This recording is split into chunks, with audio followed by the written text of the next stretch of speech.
Olá, eu me chamo Gabriel da Silva Pontes, sou graduando em Engenharia Geológica na Universidade Federal de Pelotas e este trabalho consiste na apresentação dos resultados obtidos durante a elaboração do segundo experimento da disciplina de Mecânica dos Fluidos.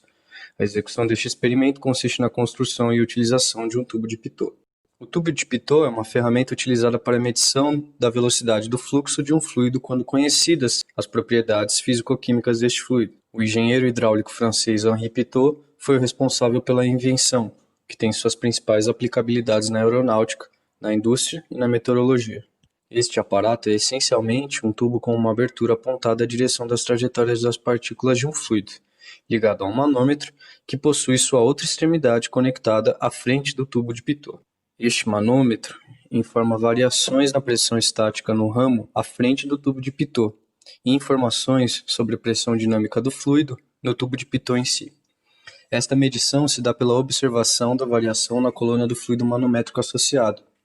Essas informações, em geral, são passíveis de manipulação para obtenção da velocidade do fluxo, principal dado de interesse coletado pelo tubo de Pitot. Para a construção deste tubo, bem como do manômetro em 1 acoplado a ele, foram utilizados, portanto, uma garrafa PET, um tubo de silicone, um secador de cabelo com 2 velocidades, fita isolante, um pedaço de arame, cola e água com corante ou com suco de saquinho bastante diluído. Os outros materiais de construção apresentados ficam a critério do executor. A garrafa PET, quando cortada, dobrada até que tenha um diâmetro ideal à colocação do tubo de saída do secador de cabelo e colada, funciona como um canalizador do fluxo de fluido, sendo o secador a fonte de fluxo em velocidade, neste caso, o fluido sendo o ar.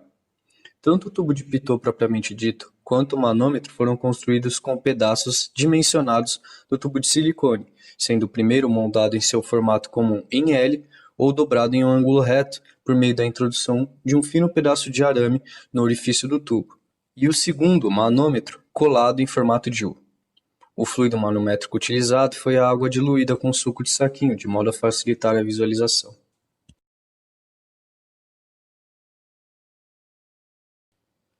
Sinoticamente, ao se considerar uma situação inicial em que não há incidência de fluxo de fluido em velocidade no tubo de Pitot, ou seja, a velocidade de fluxo é nula, a coluna de fluido manométrico associado encontra-se em equilíbrio. Por outro lado, quando há velocidade de fluxo de fluido associada, as partículas deste fluxo incidem na extremidade aberta do tubo de Pitot e percorrem-no até encontrar, dentro do sistema manométrico, uma coluna de fluido.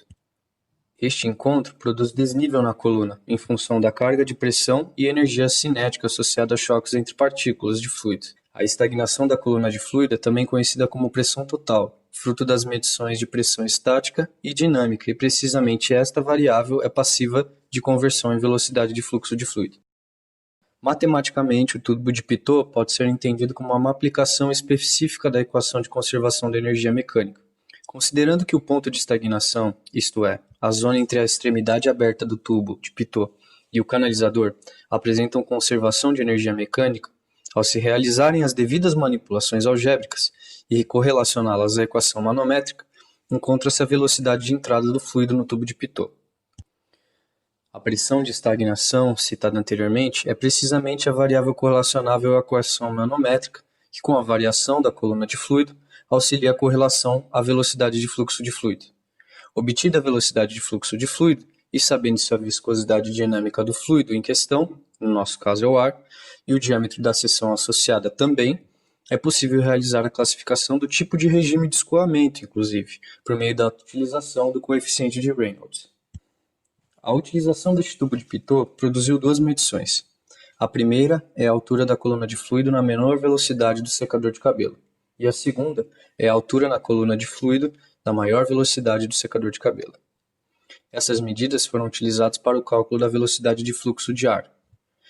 De modo a checar a verossimilhança do cálculo, foi realizada a busca na internet da velocidade média de secadores comuns, com especificações técnicas similares às do modelo de secador utilizado neste experimento.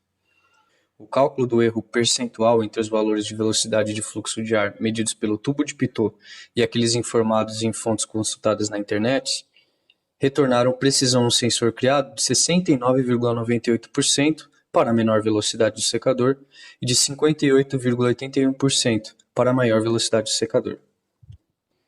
Apesar do tubo de Pitot deste experimento ser rudimentar, valores de exatidão superiores a 55% foram obtidos, de modo que, sendo as velocidades menores, a confiabilidade da medida é mais proeminente.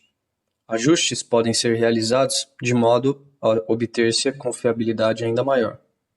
Indo além, o cálculo do coeficiente de Reynolds fornece o tipo de regime de escoamento do fluxo de ar canalizado. Este coeficiente informa que o regime de fluxo é do tipo turbulento, por serem as constantes obtidas durante o cálculo maiores que 4.000. Obrigado.